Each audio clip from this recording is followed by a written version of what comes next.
Just in case if you don't know, again, I'm Paula McCoy, owner of Colors for Earth. We have ceramic products, glass products that are kiln fired, and then we also have a brush company called Brush. And so I'm going to demonstrate with some of those brushes tonight and show you some different tricks and tips. Try not to stay on too long tonight, but you know me, I get to talking and I can't stop. So anyway, all right guys, I'm going to switch. Let me do something while he is trying to locate that. What I'd like to do is, some people are not aware, I want to switch my camera to the website, and I want to tell you a couple things just to make sure. I want to see if this works or if it causes. So right now I'm showing you the website, and this is on our education page. So you go to the education tab at the top, then you go down to video tutorials, and you end up on this page. Okay, so a lot of people don't realize that each one of these pictures is a group of videos, and you can see when I put the cursor over that picture that it has a little hand, meaning if you click on it, it'll take you to a playlist on my YouTube channel. Okay, so if you have something specific that you're looking for that I have listed here, then you can click on those different ones, or you can just go to all of the Colors for Earth videos.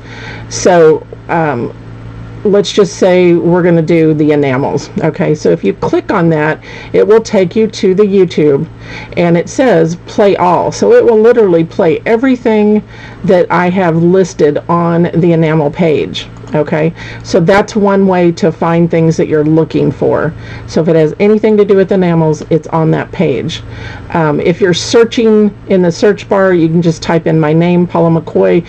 You'll see the logo up here at the top. Click on that, and that will take you to the actual channel, and then you can see all the videos, and you can click on any video that you want to watch. Okay, I do allow comments on the videos, so you can ask questions there. All right, so I'm just going to go back to the website so you can see. So that is under education video tutorials. Okay, now the other thing that we're doing is these monthly Zoom meetings. You can sign up for those. You have to be logged into your account or set up an account on the Colors for Earth website to log in, and this is just so it can send you reminders. So you just hover over it and then go to the March one or the April one, and then you can sign up for those. Those are actual live Zoom meetings that you can see me, I can see you. You can bring pieces that you've got questions on or something you're thinking about doing, and you can actually show me those pieces because I can see you and talk to you face to face. So that is a Zoom meeting. Okay, and I'll put up the other dates, and you can pre-register for any of those ahead of time. You don't have to wait until the month. Okay, we did not do this month because of the terrible weather that we had here in Texas. Okay, all right, so I just wanted to show you that, and let me go back to me. Okay, so let's go to the what I've got set up is an overhead camera. Okay, so this is one of the other pours that we did last week. This was on clear, but I put a white on the back, slumped it into a little ruffly bowl. It kind of looks like the moon, my husband said. This has got gold sparkle. It's got some grays, whites, and blacks. You can go back and watch these on my page and on YouTube. I got a couple of the other ones up there. So hopefully. Okay, so you're not hearing double, I'm assuming. If you can't hear well, you will be able to hear it in the replay. Thanks, Stephen. Hopefully you will be able to hear me. I hope. Okay, so let's just go over some basics. This is a Taklon brush, and this one is also, let me find a couple of them so that you can, and I'll explain what Taklon is. Here's some different ones. There usually are, let me get that in this side view also. They usually are a yellow coated. These are man-made hairs, okay? So they kind of have a little bit of a waxy coating. And let me see if I can zoom in just a little bit further. Okay, so they have like a waxy coating on them, made great for acrylics. They work for your glass paints and your ceramic paints. They're a less expensive brush versus a natural hair, which is like the hair on your head. Okay, so these are natural, so when they're wet, they hold a lot of product, where on the man-made ones, it's kind of slippery and it falls off, where the belly of the brush will hold it. It's kind of like when you shampoo your hair and your hair is wet, it stays wet till you dry it. That's what's going to happen. Okay, so that is a couple of different brushes so that you understand the difference. For what I do on the glass, once you learn to use a brush, you can make pretty much anything work for you. But the less expensive ones are the golden onyx. Okay, so these are called the golden onyx. So on the website, you would go to brushes and then go to golden onyx. Okay, and then you have to pick if you want the square shaders. They're flats. The brights, we call them brights. They're like almost they're like a quarter shorter. Okay, so they're a short shader is what they are. Just in case you're wondering what that is called. Okay, so what I'm going to do is just do a couple of strokes with each one so that you can see the difference. Years and years and years ago, like this is a liner brush. Examples. So here is a liner, and we've got all different types of liners. Okay, move that up here so you can see that. Okay, so script liners are the long ones. Okay, so these two on this end are the script liners. These are just regular liners. They're shorter hairs. Okay, so you can do more. Let me move this down. Sorry. Everybody is different. Just this holds more hair. It's longer. Once you learn the shorter ones, you can go to the longer ones and use those. So a lot of times, any type of brush stroke, when you learn with a larger brush, you can go down to a smaller brush. Okay, so like for instance, okay, here's the square shader. This is the golden onyx. I'll hold it over here for the side camera also. This happens to be a number 12. You always want to dampen your brush before you start, and it doesn't matter what type of brush it is. Okay, so I don't think I can, let me move the camera back so you can maybe see my water bowl. I'm going to put out some fresh color here because I was painting earlier. So I'm using the color concentrates. I'm just going to work on paper. I do have a ceramic piece that I may go to. So these are the CC enhancers if you're from our glass world, or color concentrates, same thing. We have the kits available. So this is a 1 ounce. This is a 2 ounce size. Okay, and then we have them in pints also. All right, so I'm going to try to get this where you can see the water also, maybe. It's going to be tight. All right, so always dampen your brush in the water and then lay it on a paper towel. And when you lay it, don't lay it opposite of what it is. Be respectful of the shape and don't go against it, because that's just going to ruin your brush. Okay, so lay it flat, flip it over, and lay it flat. Okay, when you're done with your brushes, don't stand them up in a caddy, because what happens is the water runs down into the ferrule. So this part is called the ferrule, whether it's silver or gold, there's different ones. And it starts to loosen the glue that's inside. And then it also causes the wood, if it's a wood handle, the wood to swell and then shrink, which causes the lacquer or the paint on there to crack. Okay, so there's reasons why so once you're done for the day, just swish them clean, use a good brush cleaner. Do not, and I've said this before on some of the other videos, do not use Dawn detergent. You can clean duck feathers with it, but it's not good on your brushes because it loosens that glue up. Okay, and then it makes that weak, and then your hairs are going to fall out and you can buy another brush. Okay, so don't use Dawn. Just take, and I didn't bring a bar of soap back here, but just like an ivory bar of soap or some hand soap, put it in the palm of your hand and just work that brush back and forth if it's a square like I've got here, and that causes the colors to disperse into the soap, and you'll be able to see. And you just rinse it, keep doing that until you have a clean area and you don't see any color. Okay, so again, I'm going to water dampen the brush, blot it. Okay, you do that whether you do it with a natural hair or a synthetic or tack-on. They call either way called it. Nylon hairs are a white color, and that's for fabric painting. I don't recommend you use those. So this is a natural hair. So you can see how that's kind of bushy, and it's not, if you look at these side by side, see this one I've wet, okay, and so it's nice and crisp and got a nice chisel edge. This one is bushy. So this is like your dry hair on your head. When it's dry, our hair is fluffier, bushier, okay? But when you wet that, I'm just going to swish it around in the water and wet it, and then I'm going to blot it, and that kind of shapes, and see it's not that way anymore, okay? You see that? All right. Any questions, Bert? Hey, no. Gilbert. I just really am starting. I kind of talked a little bit. You still got me on video. We're doing okay now. Ready to go? Okay. All right. So what I'm going to do is I'm going to move this glass out of the way so that I can put this in front of me and show you.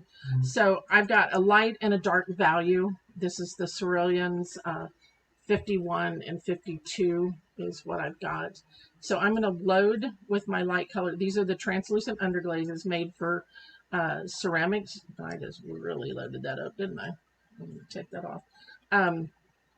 For ceramics, but we also use them in the glass, okay? So they're made to go on ceramic bisques. They fire all the way. Actually, you can put them on stoneware and porcelain also, and they will fire to 2,200 degrees, okay? So if you have a nice chisel edge, you can, and always, I like to hold just some other basics right around that ferrule. If you hold too far back here, it's harder to control. If you get too far down, you're restricting yourself. So about where the ferrule and the handle come together is a good position. Start there and then work from that and find what's comfortable for you. The other thing that I like to do is I always keep the writing of the brush towards me, and I'm going to corner load. Okay, I'll put dark on that corner, on the bottom corner. So if I always have that writing towards me, I will always dip that corner in the dark color, and I'll keep it that way. So what happens is, I'm going to put this underneath the camera, and I had a spot here. So I'm going to blend it quickly, flip the brush over, and I'm going to put dark next to dark and blend it quickly again. A lot of times when I first load, I will do that twice just to make sure it's worked into my brush. So don't do 1, 2, 3. You need to do it quickly, because what's happening is the color is graduating across the brush. So let's look at what happened to it. So when you press it down, you should have light to medium to dark. Okay, if you only dip in the corner and you don't blend it on the palette and you go like that, see, you have a really dark streak. Okay, so, and then the second time you go in, you can corner in the light, corner in the dark, blend, blend. And I'm going to put this in front of me. Hopefully you can still see. Let me move that back. Okay, so blend it good. And let me change the side camera so you can see some of that up there. Okay, so, and you can kind of start a little bit and then go. Now, you're going to run out. This is the tack-on brush, okay? These are translucent underglazes. So I can go back and re-corner, okay? And then blend a couple of times. So if I were going to do a stroke, a press, pull, and lift, press, pull, and lift. So this would be like a leaf. You can also do, remember, it doesn't hold with this ceramic products. Now, if you were using acrylics, it would hold the product, okay? This is, I'm talking about ceramic products, and if you're on glass or ceramics, okay? So if you want to do a what I call a wedge stroke, okay, and let me show you.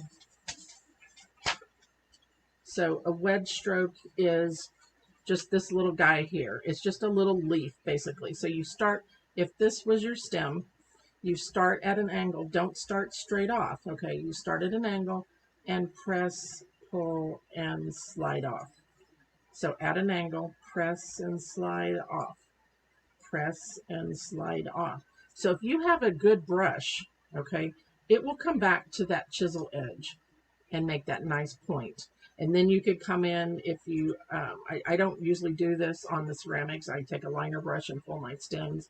But if you have a good chisel edge, then you can pull in a stem also.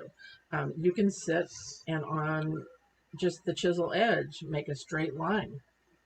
Okay, and I know you can't see all of that on the side camera, but hopefully you can see most of that.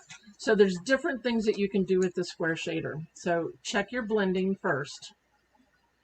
You can make comma strokes with it.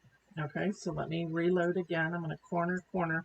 Now, if you get the dark color across your brush all the way, then you need to rinse and start over with your load. Okay, so just start, press, pull. It's like that leaf, but then just make a longer stroke and come in there and do a comma.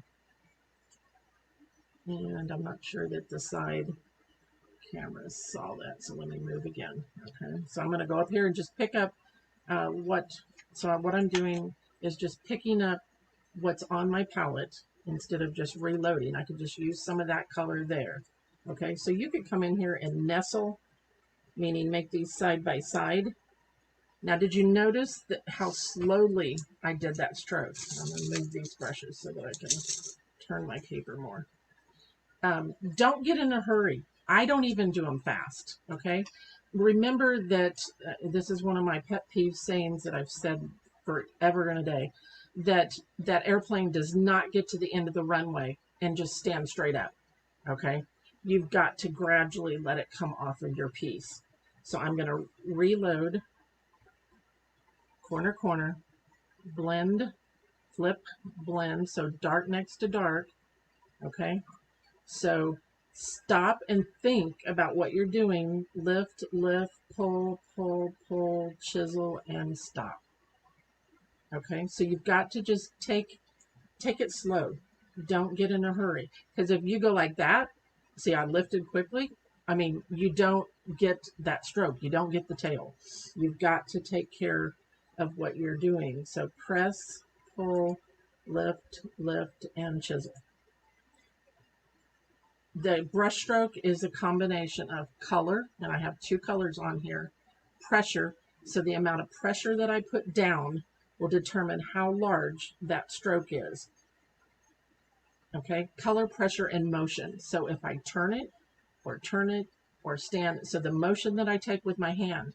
And the other thing is, if you need to, you can rest your hand here to give you some leeway, but don't sit with your wrist tight and expect to be able to do any kind of strokes. You've got to do it from your shoulder. Okay, basically you're moving your shoulder when you're doing this. I use my pinky to kind of help me steady myself. Okay. Do we have any questions, or are they all Yeah, just... Okay. actually, Cheryl would like to. She just got on. Wants to know if you're using CCs. Yeah. So those of you who've just joined, I'm using color concentrates, and I'm just doing on paper right now. I'm just showing some basic brush stroke and talking about some brushes tonight. Okay. So the amount of color, pressure, and the motion that you take with the brush is a brush stroke. So color, I've got two colors. Blend, and then the motion that I use will do the stroke. Okay, so if I'm going to do that little leaf stroke, you can even do that. Make yourself a V so that you understand. And instead of like, here is your stem, don't start squared, start at an angle.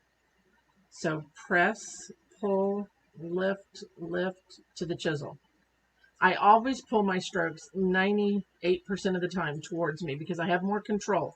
When you pull the stroke towards you, you have to stop when you get to your body, okay? If you're pushing, it's like endless. It can go on and on forever. So I feel like I have more control. Now, left-handed people are going to push away, or sometimes they go to the side. It just depends on what you're doing. Okay, so I want to show you that stroke again, and I want you to pay attention to the brush. The brush does not turn, it doesn't hook, even though it looks like it's got a curve to it. It's just the way the brush is on the piece. Okay, so I think we're on both cameras. Yes, yes. Okay. All right, so I'm going to get in the V, press, pull, start lifting, lifting, lifting, and sliding off that chisel edge. So I never turned the brush. I didn't go like this. Okay. Any other questions, Bert? So I'm just demonstrating brush strokes tonight and general brush basics. I'm on paper. I'm on a pad of paper tonight. Question? Press, pull, and lift. And then this is your stem. Okay? So press, pull, and lift. Bless you. Sorry. Press, pull, and lift to the side. Okay, so you can change the direction. So I brush stroke. I'm going to beat this into you. Color, and I've got two colors. Pressure, meaning the amount of pressure I'm putting down. So if I don't press very hard, I get a smaller stroke. If I press down further, I get a larger stroke.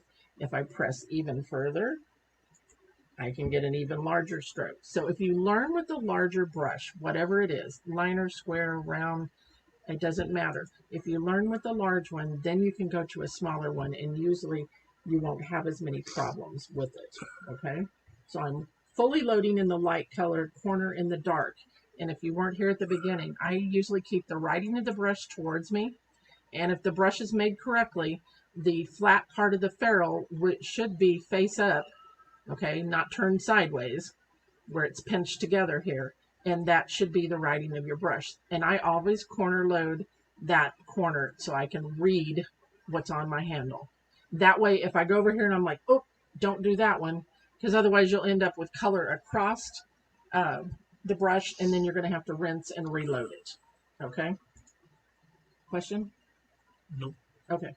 All right, so let's just do a couple more. Press, pull, and lift. See, I'm going slow. You've got to go slow. Press, pull, and lift. Okay? And whether you're up on the chisel, go slow. You've got your pinky here as your anchor.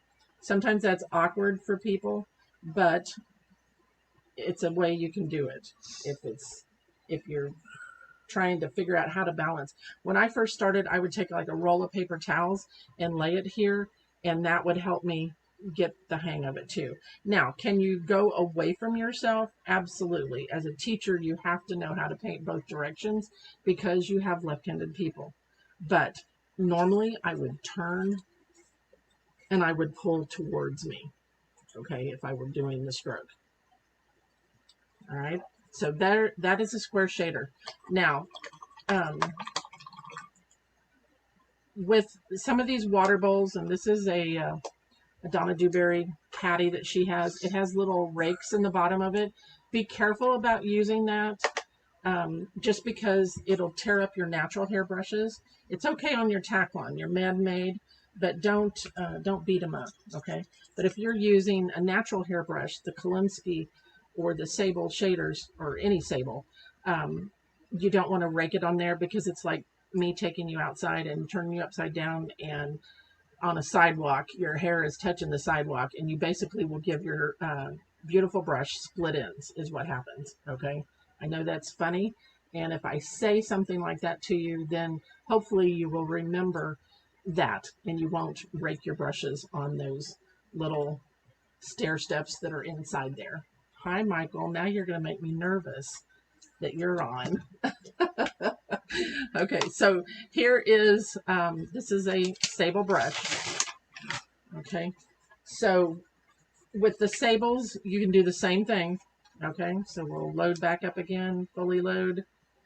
And when I say fully load, I'm pressing, I think you can see that on the side camera, against the side of the paint well to load those hairs. It's like shampooing your hair. Get the soap in there, get the color in there, okay? This rinses out. It's not like acrylics. I'm not worried about it getting up on the ferrule.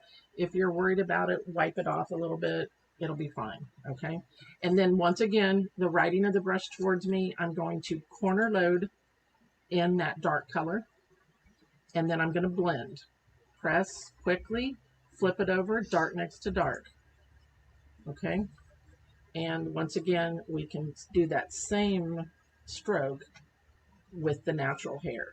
Now, you can notice that this is a little softer as far as the transition of color compared to, let's put this one next to it. Do you see how darker this one is?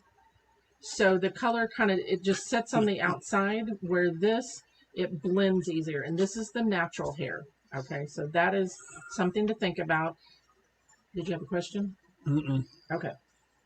So that's just a little observation. Okay. Then you can corner. You don't have to fully load again. You can usually get quite a few strokes.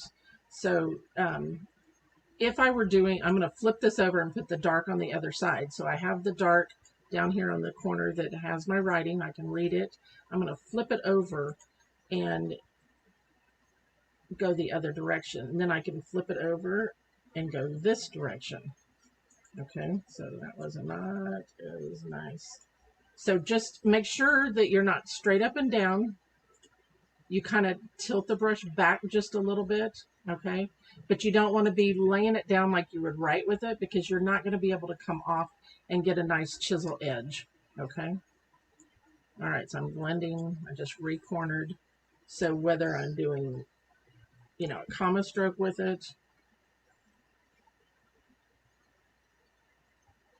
okay, so there's all different types of things that you can do. So if we were doing, I'm going to move my palette out of the way for a minute because I think you've got the hang of that. One of my other little things that I've done before, but in case we have a lot of new people, if you're doing a flower, so you can lightly sketch on your ceramics with a pencil. Just be very careful. Don't gouge it in like this, okay? If you were on clear glass, you would just slide your paper underneath. So I can determine that this is the size flower I want. This is the size center I want. So my little thing, and I don't remember who taught me this years ago, you do a Y, and then the two large sections, divide that in half. So now I have a perfectly spaced 5-petal flower. Okay, so that is the easiest way to start for a beginner. Okay, or whether this was a petal like that. So you start with the circle, the size, how big you want your center, do your Y, and then divide those two large sections in half. So now this could be a roughly petal flower. Okay, so if you had, a lot of times on my ceramics, I will, or just visually, I'll make myself a Y. I think you can see that. For some reason, that camera looks really dark. Is it really dark on the larger side, guys?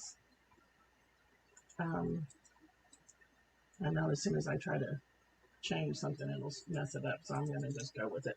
Okay, so let's do the Y. So I always pull those strokes towards me. I turn it over, the dark to the center of the flower. So I'm just going to use that wedge stroke that I was showing you, and I'm going to make a flower. But remember, I like to turn my work and pull towards me.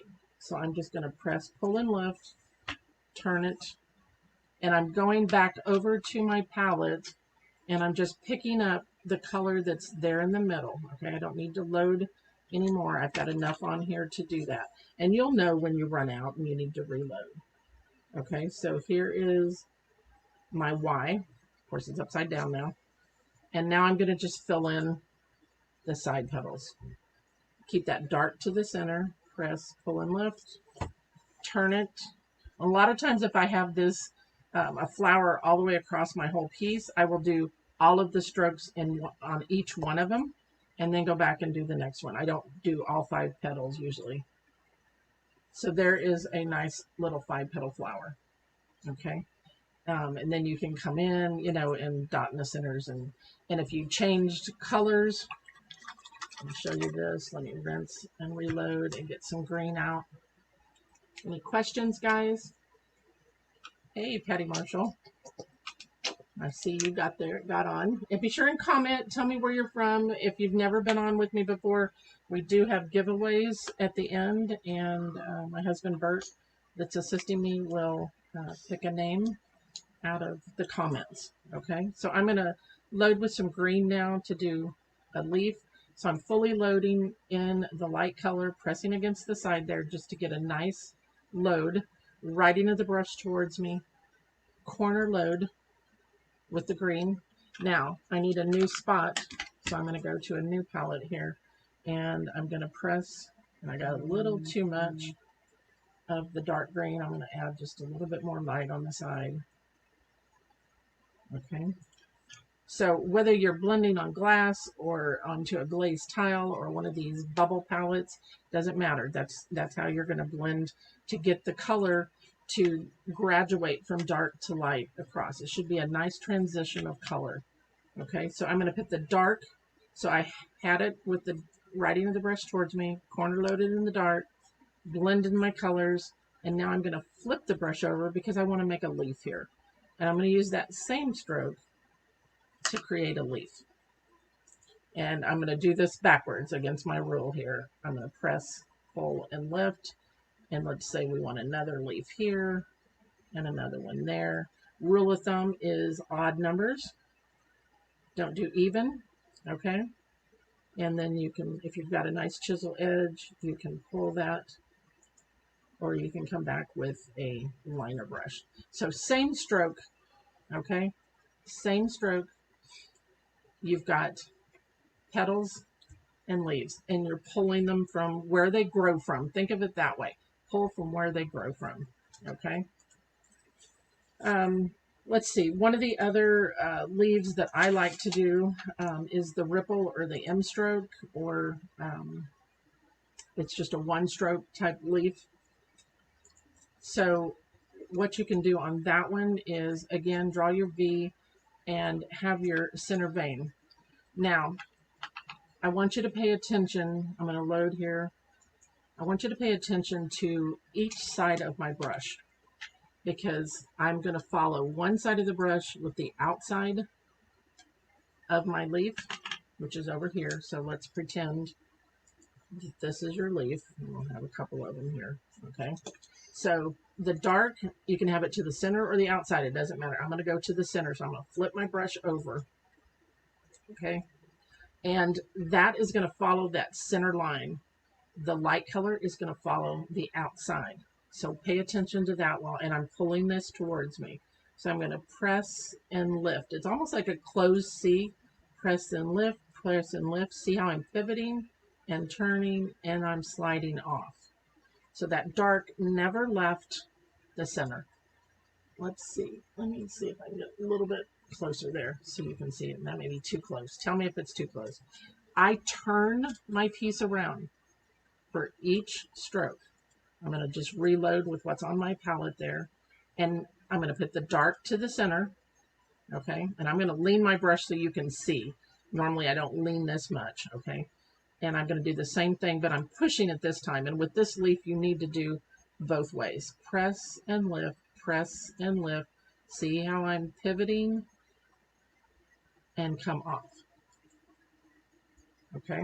So you saw how much I was bending. So it's, if you lift, lift, lift, and come off. So brush stroke is, what are we going to say? Who can answer that question? What is a brush stroke? Somebody type in what I've told you for the last 15 minutes, and you will win a number, what is this? A number 10 Kolinsky square shader. The first person that tells me what a brush stroke is. It's a combination of 3 things. Somebody type it in. This is like a $40 brush, guys. Somebody has to remember what I said. Okay, come on. This is, and it's how we see the comments too, because it's not always the same for you guys as us. Okay, Den Larson, Stephen, Ginger, somebody tell me, what is a brush stroke? A combination of, did anybody, it's not a C stroke. That is a stroke. Becky, thank you though. A brush stroke is a combination of three things. Does anybody remember what I told them? In my Carbridge, you cannot answer if you're still on here. Is he still on there? Do we know? I don't know. He was. Okay, I'm going to show this again. All right, I'm going to put the dark to, I'll do the, yeah, I like the dark to the inside. Ready? So press and lift, and I'm pivoting so that light green stays with the outside and come off that chisel edge. Okay, did anybody get it? Push and lift. Oh, Carmen! Press, pull, lift. Somebody Almost says color, Sandy. pressure, and motion. I see Carmen Sparks. That is correct. If she's the first one, Bert, you scroll back and see. Color, pressure, and motion is, and that, write that down on your little tablet, Bert. A number 10, a 5200, number 10 square let's shader. see. Carmen says pressure now. Yeah. Steven says pressure, movement, lift. No, but go back to Carmen because I saw it up there. I find Carmen. But Den's was before Color, that. pressure, and motion. Okay. The color, whether it's one color or two colors. So color, the amount of pressure you put down determines how large the stroke is, and the motion that you move. So I was pivoting. That's the motion. So I'm going to reload. So Bert, you need to go back and see if Carmen was the first one. She was the first one to say Pressure, color, pressure, and motion. color, motion. Yep. So write her down. Said pressure, movement, lift. Yeah, no, color, pressure, and motion. It doesn't matter what order they tell you that it is, but that's the three things. So if you'll write down her name and a number 10, 5200, size 10.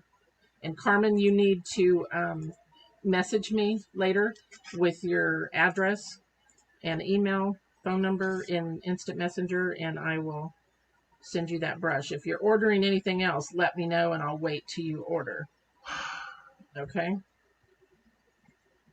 I gave you a tablet and stuff there. All right, guys. That was kind of fun, wasn't it? Color, pressure, and motion. Will you remember that now? I bet you do. So the amount of color, or how many colors. So I've got 2 colors on here. Okay, and I'm going to blend again on my palette.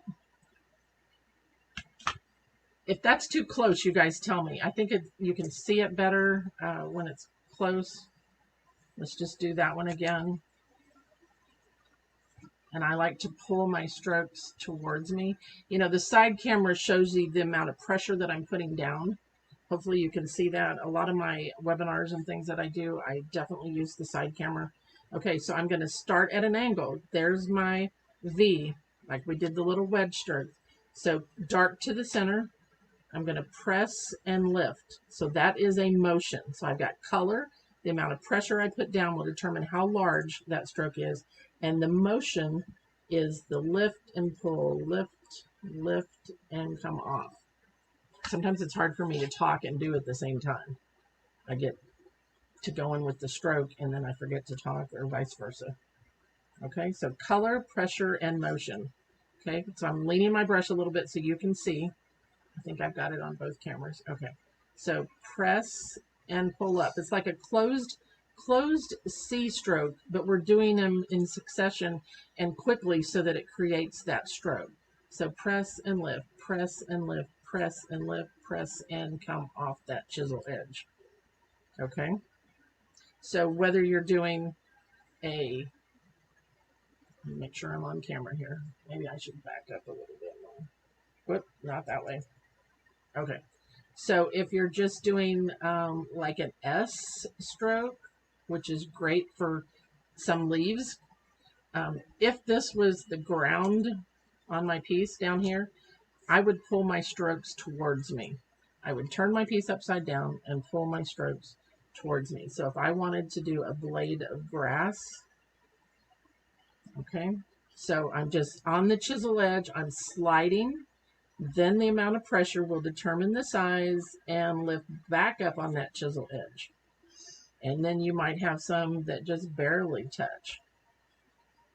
This paper is really absorbing the color, so it's hard to, want my dark to the bottom because it would be down where the grass is. And you can lift and then put more pressure and come off. So seaweed, you can do it that way, okay? All right, are you tired of the square shader? Should we move on to something else? So press and lift, press and lift. Okay, all right.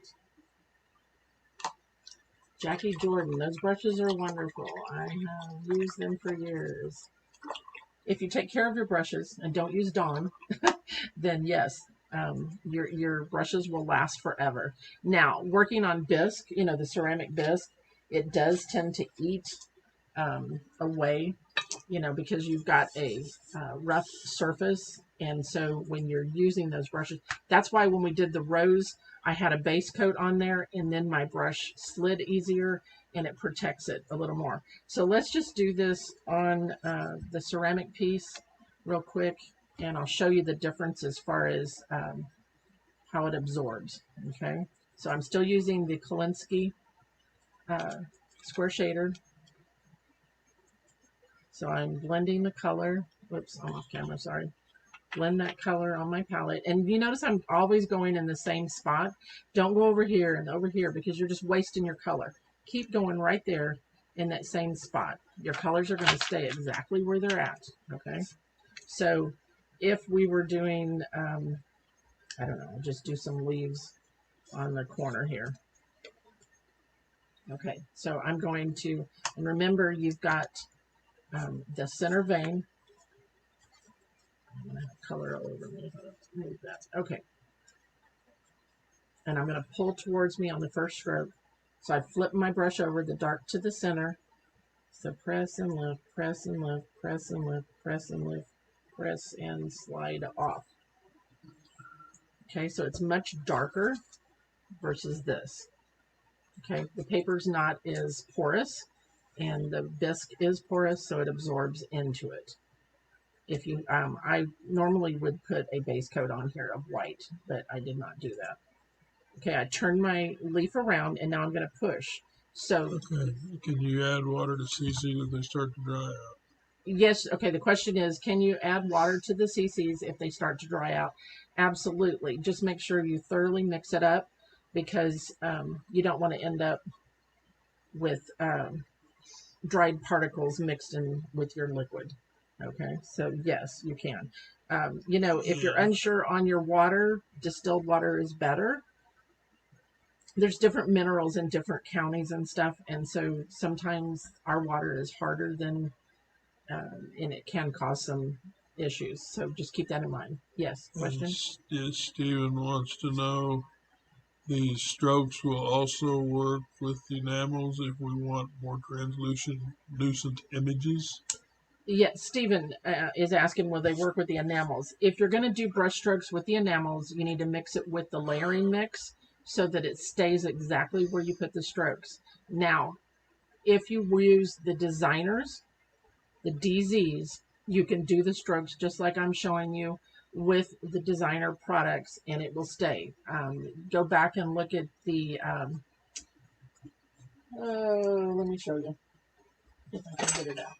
Okay, so Stephen, on the hydrangea project, this is 6 layers of glass. And each layer I did actual stroke work with the designers and it stays. I just mixed it with the GM 300 glass medium and did my strokes. And it is more translucent, of course, on the glass because it has nowhere to absorb. Good question. Okay. All right, so let's do the other side before my brush dries out again. Press and lift, press and lift, press and lift, press and lift, press and lift, press and slide off. Now, you don't have to be as large as your pattern, or you can go larger than your pattern. I usually paint larger than what I have on my pattern. That's just something I've always done. Okay, the pattern is a guide. Remember that. The pattern is a guide. Okay, so press and lift, press and lift. I'm pivoting, pivoting, pivoting, and come off. Okay. And depending on the surface you're working on, if it's very porous, like I'm loading again with my brush, because it's absorbing into there. Okay, so you may have to load. And I can tell you that on the glass, Stephen, with the designers, I did load for every stroke to make sure that I had the proper amount of color on there, because otherwise it gets very translucent, very sheer, but that may be what you're looking for. Okay, so, and then maybe you have a couple of little wedge strokes, and yes, I'm not doing them towards myself now that I told you guys. Do as I say, not as I do. Okay, all right, I'm going to rinse that out, and let's go to a liner real quick. Is this helpful information? Do you want to see more of this? You guys need to tell me what you would like to see on a live. Okay, I just thought that every 3 weeks or so, maybe even more, I'll throw in some brushes and do those for you. Okay, so put in the comments things you'd like to see. I'm trying to find a couple of liner brushes. Okay, so depending on the liner, longer, shorter. Okay, different ones do different things. All right, so let's just, and when your brushes are new, you need to rinse them in water. This is a newer one, and kind of let it soak there for just a minute, just because there's sizing. Sizing is basically a soap that's in there, and it keeps it nice and stiff so that we can put those little caps on them. Okay, these are the caps that come on your brushes. Most of them do. Don't try to put this back on there. You can make little bubbles with it, or circles, fish bubbles, but don't put it back on, because more than likely you will catch a hair and then it's going to be sticking out a different direction, and you ruin that, that side of the brush. You'll have to try to fix it. So keep that in mind. All right, let me get this down here where you can see. So a lot of times when I'm getting ready to do the liner, I just grab some water in my brush, and I'll just pick up what I've got there. And if I need a little bit of light, make it kind of an inky consistency, and pull that brush. Let me make sure you can see that. Pull that brush through it. You're loading the hairs. You are coating it just like shampoo on your hair. Okay, coat it so that you've got enough product on there that it will go the distance for you. Okay, because this is like a well.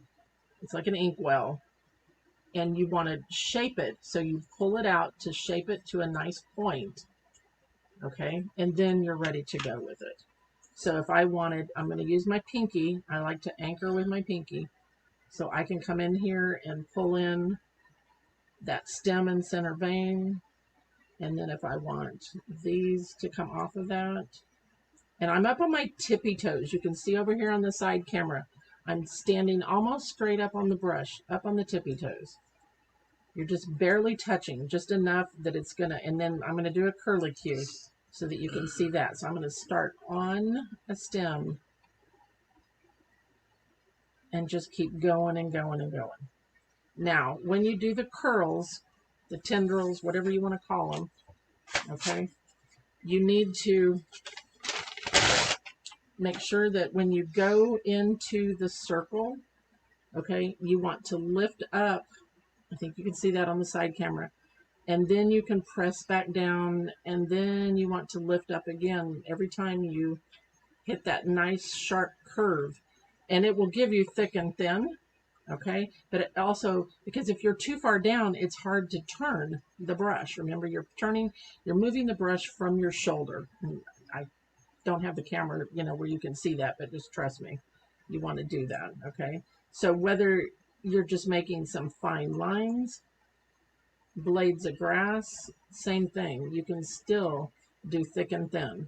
I'm going to go over here and grab some more color and add a little bit of water. So when I thin down a puddle to detail and outline, I don't ever thin the whole thing. Okay, usually, now this was what I was blending with, but usually I'll just mix one side of it, one corner, because the water's going to evaporate before you're done. There's no sense of mixing up a whole like a dime size of it. I will come in here and just thin one little corner over here and go from there. Don't try to thin the whole puddle with your fired product, okay? That's my recommendation. Everybody teaches differently, so I say you know, learn from different people, and then you develop your own style out of that. Okay. So let's just say if I wanted to do a complete, here goes my Y again. Okay. Flower that's just with a liner brush, and that's it. So I'm going to center my petal, and I'm going to press and lift and maybe press down and come back. And then I'm going to pull in some fine lines, and then I'm going to turn it. And I'm going to go over here and I'm going to do one of these other petals. So what I'm doing is centering myself on those lines that I put out there. Do we have a question? No. Okay. All right. So be sure and comment if you like this type of thing. If you want to see more, do what? Everybody wants more. Everybody wants more? Okay. All right. I said I was going to do a whole video and a webinar on brushstrokes, but I decided, you know, this COVID has changed everything. So I figured the more tools I can show you and give you, the better you're going to be, you know, in what you do, whatever medium you're working with. Okay. But look at this. I can do just this little flower, and it's only, I call it the Paula flower, my 5-petal flower. See how easy, and I'm constantly turning. I'm going to be, if you send me a picture of something you've done and just say, I don't know what I'm doing wrong, I should be able, a good teacher can look at that and tell you what you're doing wrong. I can tell you you weren't holding your brush right, you didn't turn your piece. It's amazing. And if we were in class together face to face, what I usually say is, I'm a mother and I have eyes in the back of my head. And I can tell just by the sound of your brush touching your ceramics, especially, that you don't have enough product in your brush. And I think I'm going to do a Zoom class for up in Tulsa, possibly May. We haven't set a date yet. So if you're in that area, let me know and I'll let you know if you can get in on that. So, okay, for a leaf, same kind of thing. Pressure, color, pressure, and motion. Okay. And I'm just creating a leaf. I think I'm still on camera. And pull in. This is all with the same brush. Okay. And let's do another leaf here. So the amount of pressure that you put down determines those thick and thin lines, color, pressure, and motion. Okay. And remember what I said about odd numbers, not even. I even do this at my workshops that I teach, and they're fighting over it. So if somebody wants this piece of paper, I'll be happy. Whoever comments first, I'll send you the piece of paper if you want my doodles, okay? And then let's pull in some tendrils. And I constantly change my paper or my piece, whatever I'm doing, I constantly move. And then you can just put some little dots in the center. Janet wants to know, are you using artist paper? Janet wants to know, this is just a Master Touch sketchbook. There are different ones that will absorb more, you know, if there are different weights of paper. So this is just a sketch pad. Just a sketch pad. She's also the first one to say, I want it. Oh, Janet is? All right, Janet. Janet lives in Arvada, not too far from Shelley Long, one of our teachers. So anyway, when you're doing the grass, I'm going to jump. I keep jumping subjects here. Sorry about that. You want to pull. So this is the bottom or the grass, the ground. Pull away from you or pull towards you. So I turn it upside down. So it's kind of cool to do that. The other, let me get some more product over here. The other thing you can do, which is called hat pin strokes, which are these guys here. They've got like the little tail. I won't say what they look like. You guys probably can tell me what they look like. So what you do is you pull a nice fine line and then you set the brush down and lift it. And that wasn't you have to have a nice belly loaded when you try to do the hat pins. So I'm just dragging on the tip and then I set and lift straight up. Drag for a fine line, press and lift straight up. Okay, so drag, press, and lift straight up. So that's another way. So you can see the different things on here, you know, whether it's a daisy, the little flower. Here I did thicker, your curly cues. This is like thorns on a branch. So if you've got your stem, all you do is set your, let me make sure I'm on the camera where you can see. So if you have a stem here, a rose, and then you set your brush on the stem and then jerk quickly to the side. Well, watch me do that. Jerk quickly. Drag it to the side very quickly to the side. And it basically, it makes what we call, that's too long. We call them little chocolate chips. So you set it and lift and drag to the side, drag to the side, drag to the side. Can you see that? It's kind of fun. I haven't done those in a long time. I actually forgot about that. So you can write, okay, some of you saw me do that. I'm going to sign this, Janet, for you, okay? And I'm going to do it with this large liner, and then I'll get one of the smaller ones and show you with that too. So I typically, and I'm just up on the very tippy toes. So like I said, remember you can start with a large brush and you'll be able to go to a smaller one. Okay. I'm going to ask if there was more than one piece of paper. Who said that? Vicky? Yes, Vicky. Yes, there's more than one. This one has those leaves on it, and I can put some more leaves on this. So, yes, I have more than one piece of paper. That's cute. You guys are on it. You are on it, on it, on it. Yes, I've got all kinds of papers. So, if Vicky wants one of them, she can have one too. Okay. All right, so let's get a smaller liner. This is the 3600. It is a Sable liner. It's Kolinsky, meaning it's the highest grade. So if it's just Sable, that's a lower grade. It's just like going into buy shoes or get your hair done. If you go to a cheap place, you get a cheap brush or cheap haircut. So the Kolinsky ones are the higher grade of Sable. They're finely taken care of and dressed. Okay, so they're just a better brush. You get for what you pay for, is what it boils down to. So I'm just going to thin some more color down, and I'm going to do another curly cue. So you can see it's a little bit finer than this one, but remember, color, pressure, and motion. So the more pressure that you put down, you can have a larger. So let's do that hat pin. I'm going to tiny, tiny, tiny press and lift. Press and lift up. And you know, it always doesn't work. It's not like it's perfect every time. Okay. Okay, so if you're writing your name with this one, it's a little easier because it's shorter. I'm going to get some more product. It's easier to control, okay? Because you don't have that long tail on the end.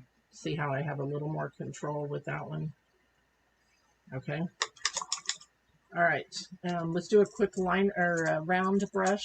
And I want to tell you, we have and they're not always all this color of a handle, the fuchsia color. These are called our Bavarian Rounds. They're a 500 series. This is a number 3. We have a couple of different sizes.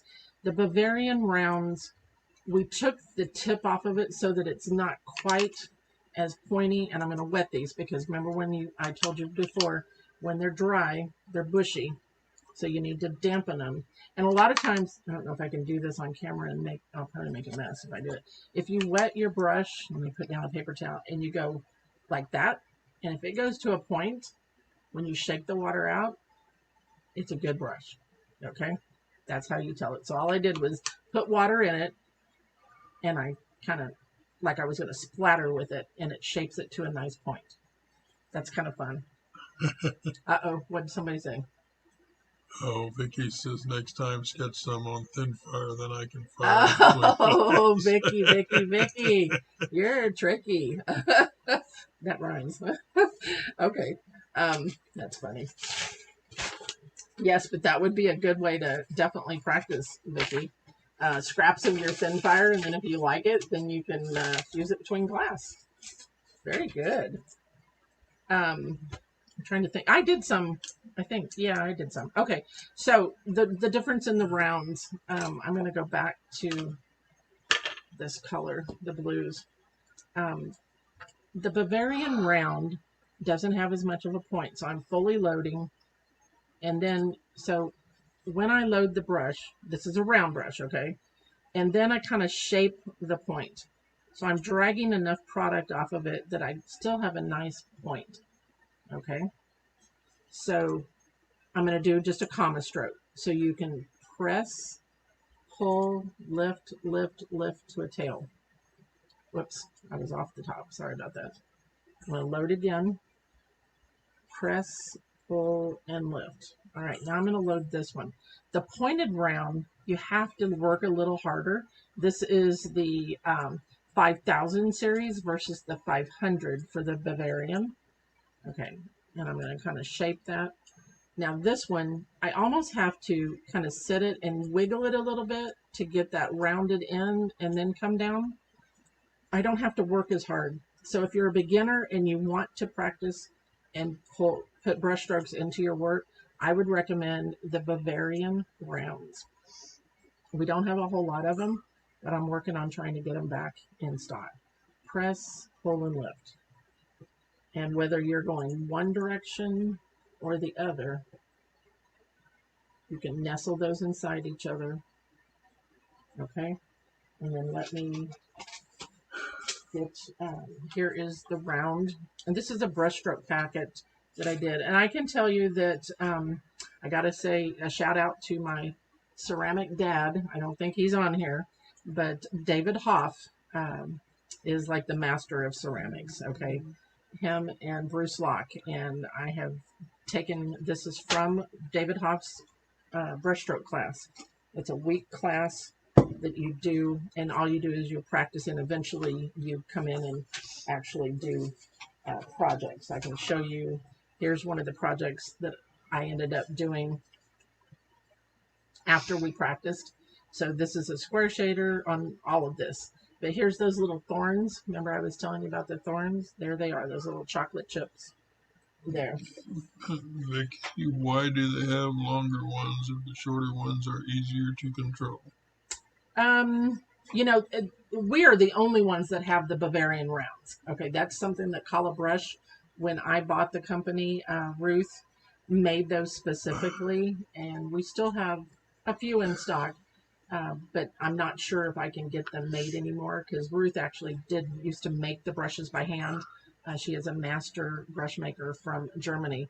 And then I bought the company. She had sold it to somebody else, and then I bought it, and I don't have time to sit and hand make and put all the hairs together and stack them and all that.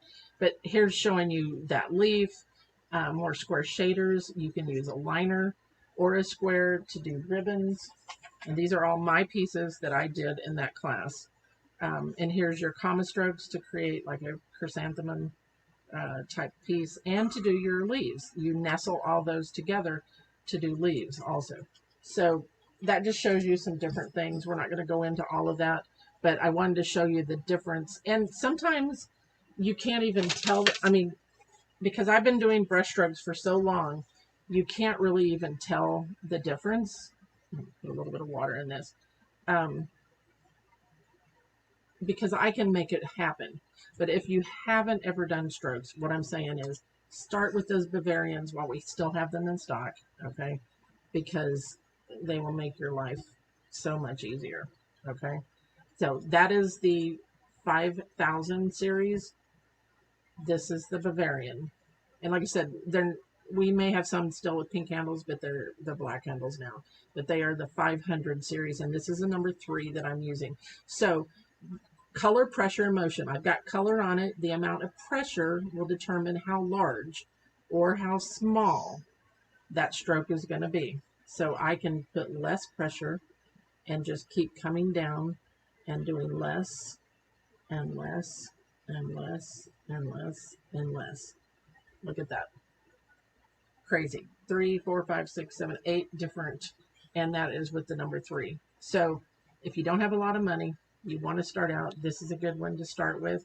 And you can make it work for different sizes, okay? You don't have to have, you know, every size that's out there. I mean, because we have a lot of different ones. Will you show how to double load a liner? Sure. Somebody asked if I would double load a liner. So if you, I don't have browns out here, but if I were doing a branch, okay, what I would do, I think it'll show up with the blues, is this is getting a little thick because it's set out here. Somebody asked about thinning, so I'm just thinning with water. So I'm going to load in my light color. That's my rule of thumb 95% of the time, okay? There are other instances when you might not. I'm going to add a drop of water to this dark color. And all I did was dip my handle of my brush into my water bowl, came over here and mixed it. Okay. It's a little harder to double load when you have it in the palettes like this versus just a puddle out on a piece of glass or a tile. But you would pull one side of that. And I think you can see that if I turn it. Let me get it away from that palette. So it's got dark on one side. You can see it on the side camera there. And if I turn it over, it's got light. Okay. So dark on one side and light on the other. So I'm going to change the way I hold my brush. So this is how you do like branches. So I'm holding it underneath, okay?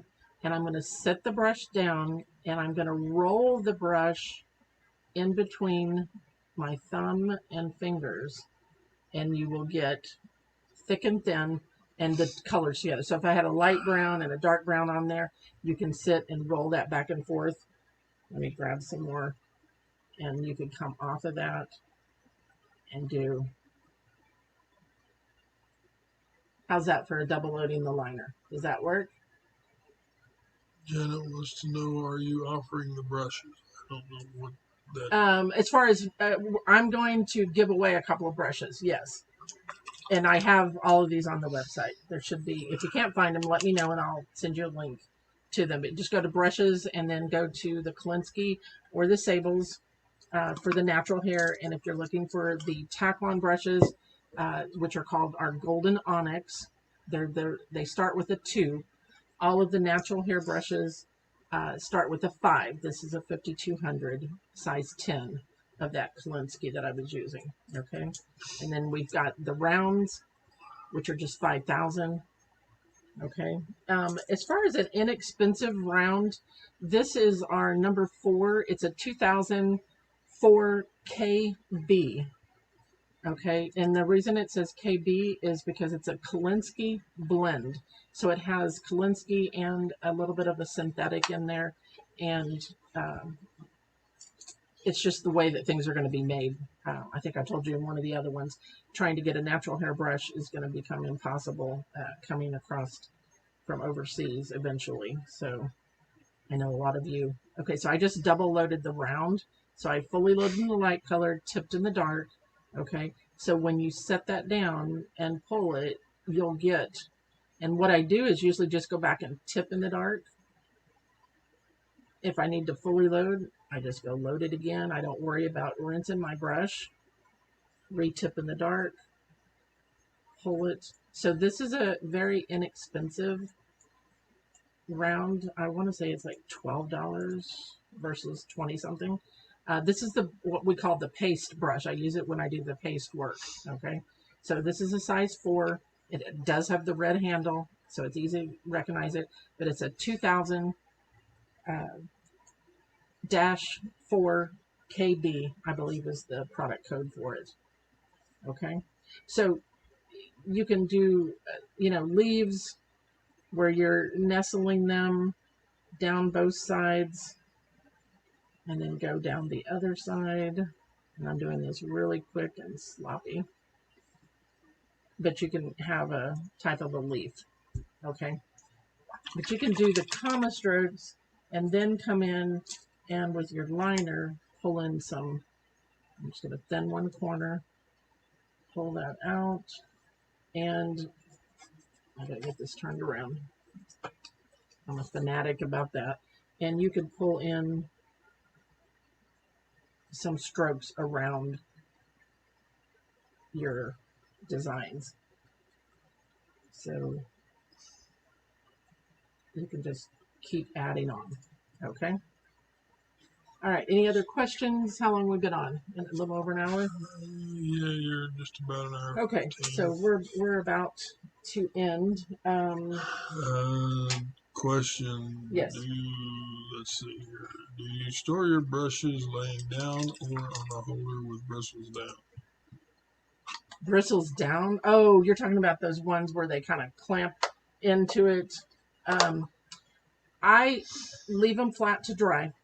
Okay. And that there again, if you missed at the beginning, if you have water in there and you stand that up in your brush caddy, the water's going to run down. It's going to loosen the glue if they use glue on their brushes. It's also going to, if it's a wood handle, it's going to seep into that wood and cause it to swell and expand. It's going to cause the lacquer paint to crack and peel off. The ferrule gets loose, so don't stand them up until they're completely dry. If you're in class and you have to go home to wash them, what my ladies would do is they would get a paper towel, we would mist it with some water, and they would just kind of lay them inside that to take them home, and then they'd wash them out when they got home and cleaned them thoroughly with just some hand soap, or like I said, Dove bar soap is the best. If you had, I don't know, if you had a bar of, if this was my bar of soap, I would just dampen my brush, wipe it across there until it kind of gets lathered up, and then work it into my hand. And I don't know if this one's still got any green in it. You can't, I put some water in it to see. But if you had something in there and you just swished it real quick, and then see how that's got the green? So it would show up. Same way with soap. Okay. So just don't use Dawn detergent.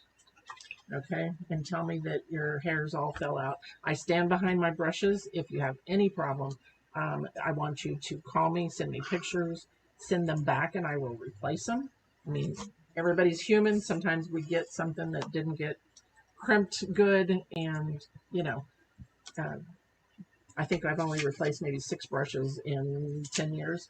So for the most part, everything is made pretty well and made here in the USA also. All right, any more questions? Are we ready to spin? Can you use liquid Dove soap?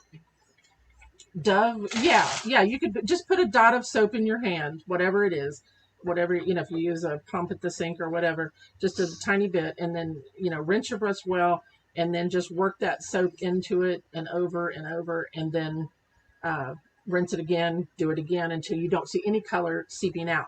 Now, if you have a tack-on brush, I told you I can talk forever. If you have a tack-on brush and you have a lot of paint up here near the ferrule, and it's getting real bushy, okay? Not just the bushiness from being dry, but it has too much color in it and it's fanning out more.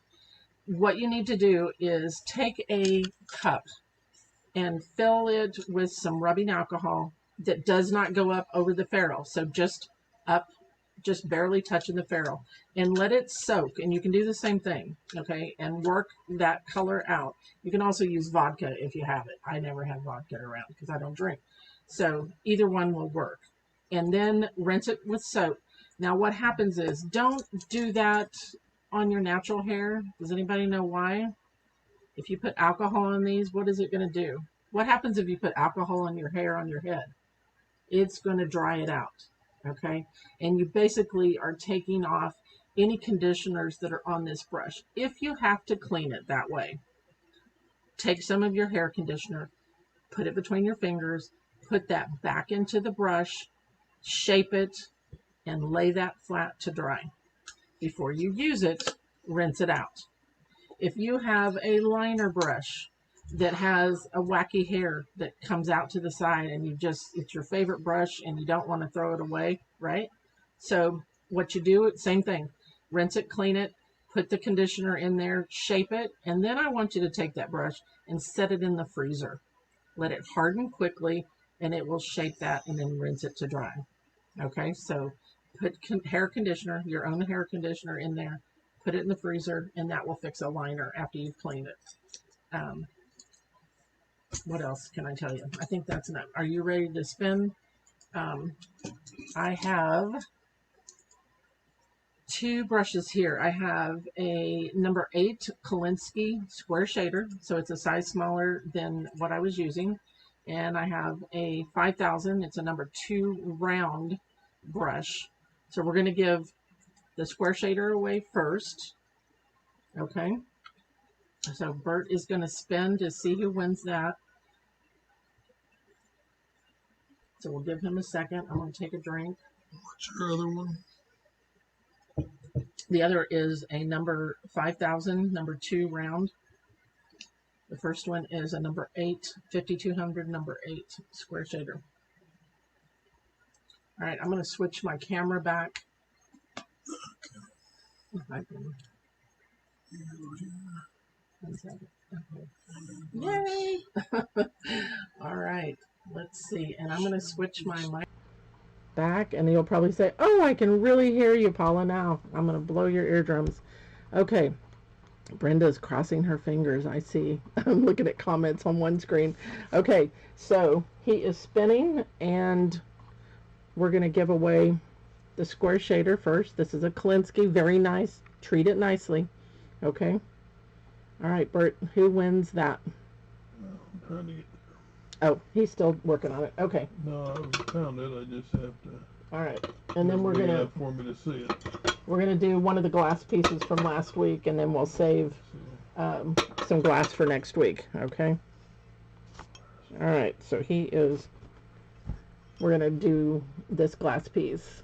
This is like I think it's like 6 by 6 in like a little sushi bowl, okay? Can you hear me better now that I'm switched back?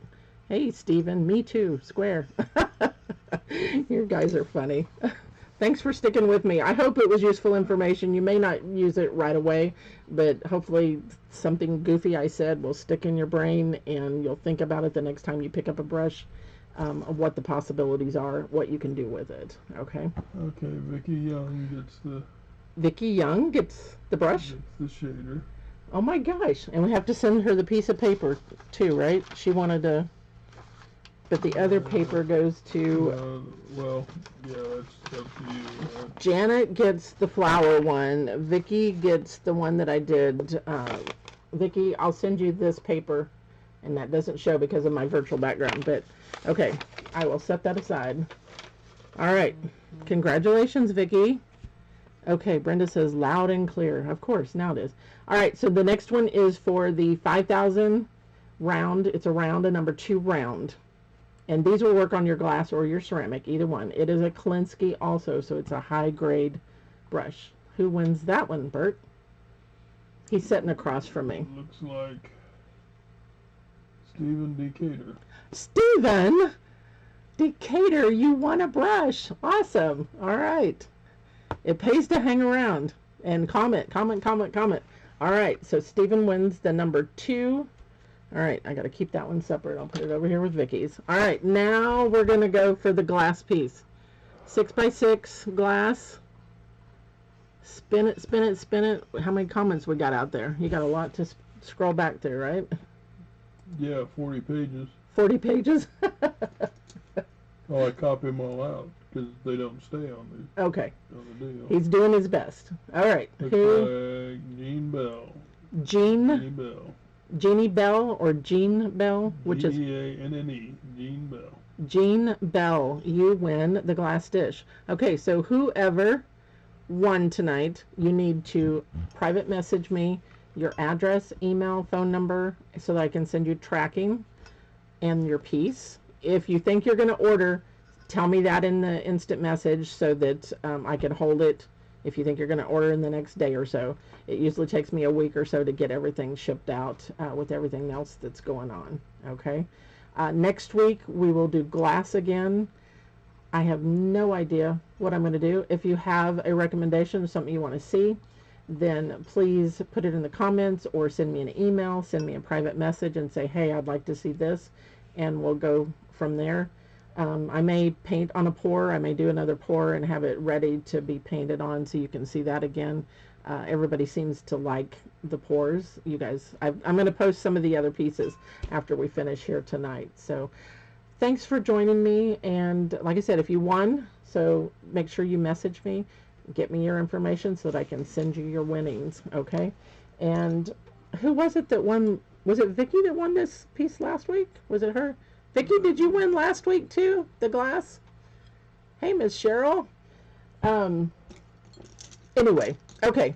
Jackie Jordan is one. Hopefully we'll try to keep it so the same person is not winning, although he doesn't look at them, he just spins it, and whoever wins, okay? So as long as you're on and you're commenting, you have a chance, okay? So I will see you next week, guys. Thanks for joining me, and have a great week and weekend, and I'll see you next Tuesday night, okay? Take care.